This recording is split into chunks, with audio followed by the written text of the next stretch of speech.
नमस्कार, between the lines with Niranjan में आपका स्वागत है। आज हम बात करेंगे कि मोदी सरकार ने, अमित शाह ने जो कमाल कर दिया है, एक ऐसा काम कर दिया है जिसने पूरे विपक्ष की बोलती बंद कर दी है।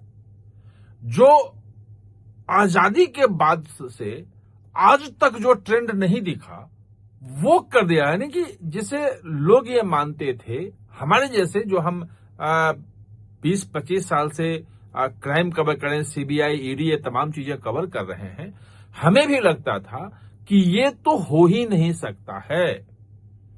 यानी कि अपराध कम हो जाए, 140 करोड़ के देश में जो अपराध हो रहे हैं उसकी संख्या कम हो जाए, जबकि जनसंख्या बढ़ रही है, ये संभव नहीं है। पुलिस मॉडर्नाइजेशन से लेके और तमाम चीजें, सुप्रीम कोर्ट, ये वो सब कुछ होता रहा, लेकिन आज तक ये संभव नहीं हुआ। अब जाके वो संभव हो गया है। और जो एनसीआरबी का आपने सुना होगा कि अभी 2-4 दिन पहले ही डाटा आया है, उस डाटा को जब मैं देख रहा था तो मुझे लगा कि ये जानकारी आम लोगों तक पहुंचना जरूरी है कि मोदी शाह की जोड़ी ने ऐसा क्या कमाल किया है जिसने विपक्ष की बोलती बंद कर दी है। कानून व्यवस्था से लेकर के आंतरिक सुरक्षा के जैसे जो इश्यूज हैं वो अब मुद्दा नहीं बन सकते, उन पे सरकार को नहीं घेरा जा सकता, बल्कि सरकार उल्टे विपक्ष को घेर लेगी। तो मैं आपको बताता हूं, 4 चीजों को लेते हैं। दहेज हत्या संगीन जुर्म है, हत्या संगीन जुर्म है, दंगे संगीन जुर्म है, और रेप, आप जानते हैं निर्भया का मामला कैसा था और कितना बड़ा आंदोलन खड़ा हो गया था। अभी भी पूरे देश में रेप बहुत ही संगीन मामला है। ये तमाम मामलों में 2004 में जब मनमोहन सिंह की सरकार आई थी और 2014 में जब उनकी सरकार गई तो इन मामलों में 22% की बढ़ोतरी हो गई थी। और हम लोग मानते थे कि स्वाभाविक है, जनसंख्या बढ़ रही है, सब कुछ हो रहा है, तो उसका असर, रिपोर्टिंग बढ़ रही है, एफआईआर के लोग जागरूक हो रहे हैं, एफआईआर करवा रहे हैं, थाने हर जगह खुल रहे हैं, तो ये हो सकता है। और ये तर्क भी उस वक्त दिए जाते थे और हम लोग लिखते भी थे। लेकिन 2014 के बाद देखें तो 2023 में जो आंकड़े आए हैं वो आंकड़े कह रहे हैं कि इसमें 29% की कमी आ गई है। 29% कम हो गया है। 1,45,000 मामले 2014 में दर्ज हुए थे इन चारों जुर्म में, जो 2004 में 1,18,000 थे, और 2023 में केवल 1,02,000। यानी कि 14 से 23, 9 सालों में कमी आई है 29% की। अगर आप हत्या का देख ले, सिर्फ हत्या की बात करते हैं कि हत्या में क्या हुआ, तो 2000 लगभग 4 से लेके 14 तक ये समान रहा। ये इतने मामले, केसेस दर्ज होते रहे, लगभग 33,200 के आसपास। कभी 33,000 से थोड़ा सा आगे बढ़ जाता था, कभी 33,000 से थोड़ा सा नीचे आ जाता था, लगभग वो एक समान स्तर पर रहा। लेकिन 2023 में कितने मामले दर्ज हुए? मामले दर्ज हुए 27,721। 27,721, यानी 18% कम। उसमें भी हत्या के मामलों में कमी आ गई। ये डाटा है, और ये डाटा सेंटर के नहीं है, ये राज्य सरकारों ने, सभी राज्य सरकारों ने जो उपलब्ध करवाया है उसके हैं। रेप के मामले को लेते हैं। रेप बहुत संगीन है, आपको मैंने निर्भया का जिक्र किया।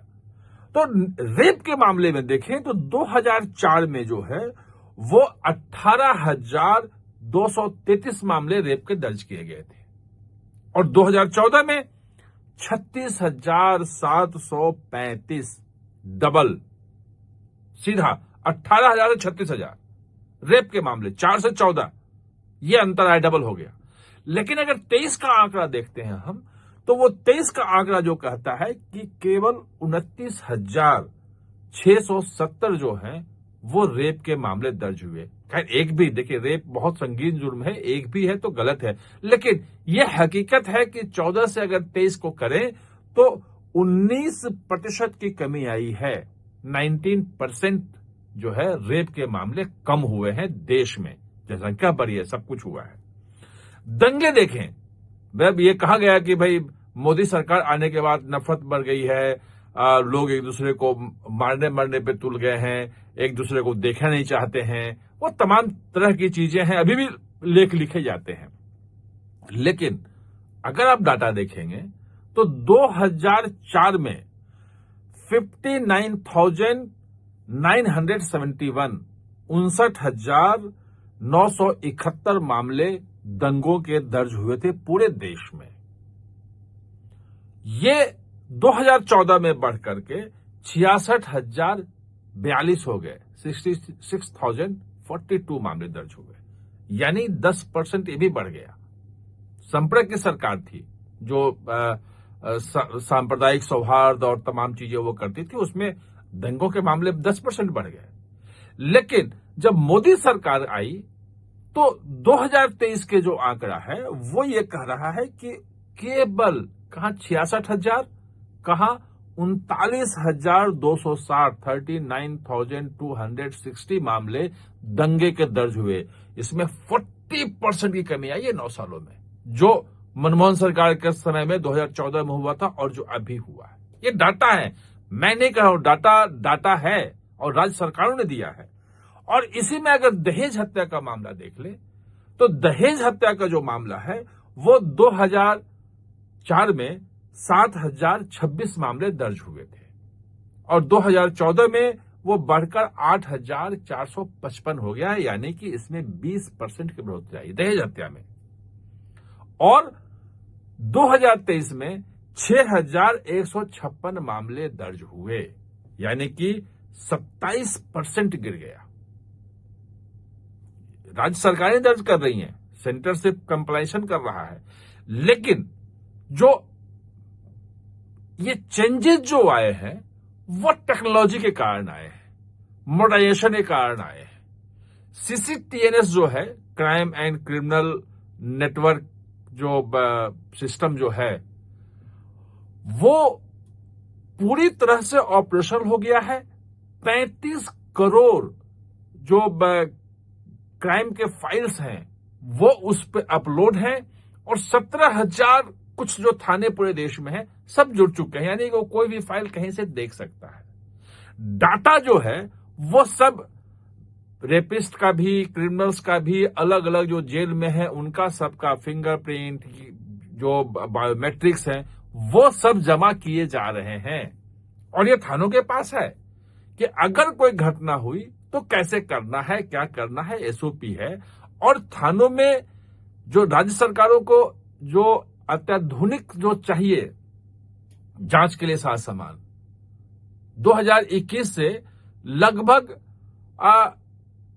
4-5 हजार करोड़ जो दिया जा चुका है उनको, क्या इक्विपमेंट खरीदिए, आप जांच कीजिए। और खैर नई बात, जब जो नया जो क्रिमिनल जस्टिस सिस्टम जो आया है, भारतीय नागरिक सुरक्षा संहिता, भारतीय न्याय संहिता, ये सब जो आया है, इसके में जो एविडेंस एक्ट में जो चेंज किया गया है, उसमें जो गवाही है, टाइमिंग किया गया है, ये लग रहा है कि आने वाले समय में इन जो संगीन अपराध हैं इसमें कमी आएगी।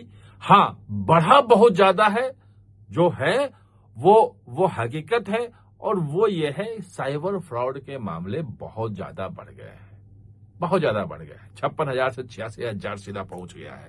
मतलब 56,000 14-15 में, मतलब उसमें 22 में था, उसके बाद बहुत ज्यादा एक साल में ही उछाल आया है।